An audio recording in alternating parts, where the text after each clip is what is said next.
Let's speak now to one of the people who started it all in 1976. I'm joined by Professor Enos Ngutshane.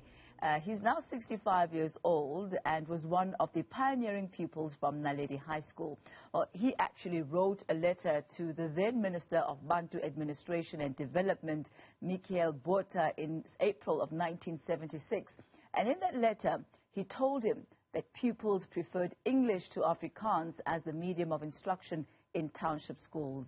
Professor Enos Ngutshane, a very good afternoon to you and welcome, and thank you very much for joining us on this historic day. I'm quite interested to find out what is it that led you to write that letter to the Minister of Bantu Administration, letting him know that South African students or black students did not want to be taught in Afrikaans but rather English. Thank you very much for that question. I think it's an interesting one. One of the things really that led me to sort of pen down that letter was frustration. We were feeling, frustrated as students, seeing that, we were not going to be able to continue with our schooling under those conditions. Number two, I think one was also feeling a bit empowered, because at that particular time I was elected as the secretary of our Southern branch at Naledi High. Thirdly, one of the issues really that is critical here is that we saw the doors of learning and culture just shutting up in front of us. Therefore, we had to stand up and do something about that. Now, there were repercussions to you writing that letter. You were at school and all of a sudden you were being called. Talk to us about that, the response to that letter. Yes, one expected a minister at that, level, though he was a minister of Bantu education, to have, responded civilly in a sense that you have a letter, right?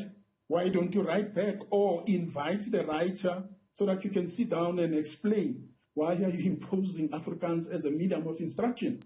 But one was surprised at the way the regime responded, by sending police and, invading our school. That really took us by surprise. And also, I believe that some of the students actually stood up for you at that particular time when the principal was telling you to go to your classroom, to get your bag, and to go with the police for questioning, but the students would have none of it. Oh, yes, I'm happy really that as the students of Naledi High, the great school on the Golden West, that's how we used to call it those days, stood up and they were united in making sure that there was no policeman that was going to pull me out of the school. And therefore, that unity, made us, to sort of stand up as the student of Naledi and defend one of us who was, going to be arrested by police. And therefore, we are still proud to say we are the only student that fought the regime in our schoolyards. It actually worked out for you on that particular day because they did actually not take you in. But talk to us about the role that Reverend Frank Chikane, who was a teacher at that particular time, the role that he played in trying to get you protected and keep you away from the forces. Yes, Frank went all out to make it a point that he sort of advises me as well to say, you see now, the regime is really going to be following you up. And therefore, make it a point that you are no longer going to be at your place. And he really assisted me in making sure that I sort of, keep cool, stay underground, even organized families as far as Sishiro, where I went up and sort of cooled down for some time. So I think Frank played a very, very important role throughout that period in making sure that I stay away from being arrested by the regime.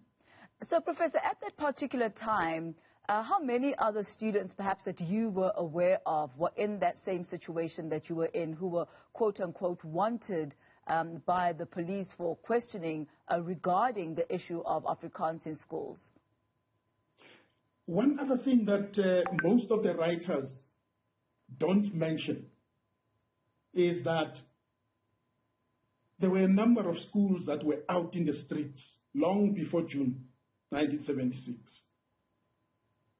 Pefeni Junior Secondary, Bele Primary, Mtonjeni Primary, Tula Sizwe Primary, Daliwonga Secondary School, Thomas Mufula in Naledi as well. Those were junior secondary schools, right? And therefore, the leaders that were emerging from these schools were already on the list of, wanted students by the regime. And high schools, let me tell you that high schools came very late into, the uprisings. Those junior secondary schools played a very, very important role in sending a message to the apartheid regime that we were not going to accept Afrikaans as a medium of instruction. As you're speaking, I'm reminded of what President Cyril Ramaphosa was saying a bit earlier on in his Youth Day speech. He said that the youth had a fire that the racist government could not extinguish. And it's quite clear from what you're saying that there was also a level of unity with the youth acting in one accord for one common purpose. But when June the 16th actually happened, where were you? Interesting question. Unfortunately, I was the first student to be arrested. I was nabbed on the 14th of June, 2 days before the uprisings. And therefore, when the students were up there demonstrating against the imposition of Afrikaans, I was appearing in court in Protea.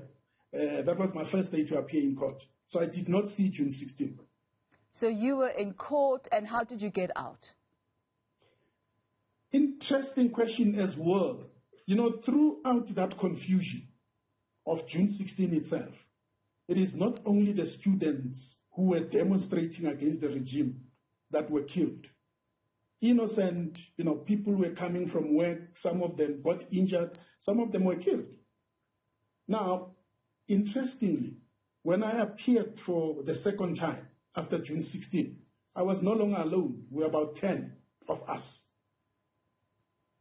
And in meeting, the other 9 guys were with me. All of them were people who were coming from work, workers who were just arrested. I think it was a nice cover for me because when we presented ourselves there, we were all coming from work. And therefore we were released. And I mean, that really catapulted your life in a completely new direction. Subsequently, you went into exile and have spent a large number of years in countries not only on the African continent, but also overseas. But looking back now, what impact did June the 16th have on South Africa? What impact did it have on black Africans, on the youth? What impact did it have on the end of apartheid?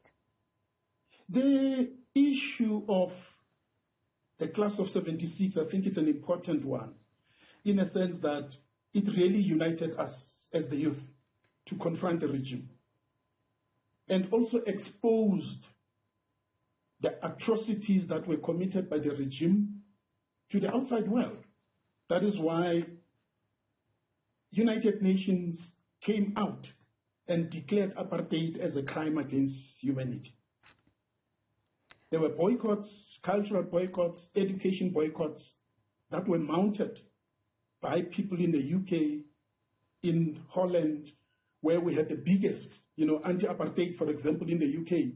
We were very active in making sure that we isolate the regime, right? Even some of the products that were to be sold in chain, supermarkets such as Tesco, we would go in there and put, "Don't buy apartheid," all those small stickers. And we mobilized students as well in the United Kingdom, right?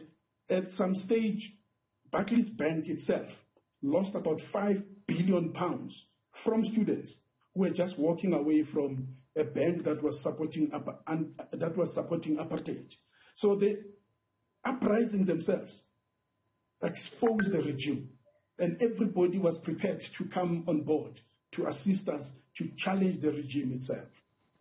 Professor Enos Ngutshane, thank you so much for relaying your personal story for us and the significant role that young people played in raising awareness, not only within the country but also internationally, on the atrocities of apartheid in South Africa, really spearheading and catapulting us to where we are today. We thank you so much for the role that you and so many others who are nameless, who will never be known or even mentioned, for the role that you have played, and it's great to see that you're actually even able to laugh about it in retrospect. That's Professor Enos Ngutshane there. There's a newspaper article that says he's the troublemaker that started it all. He sent that letter in April of 1976 and then after that became a wanted pupil.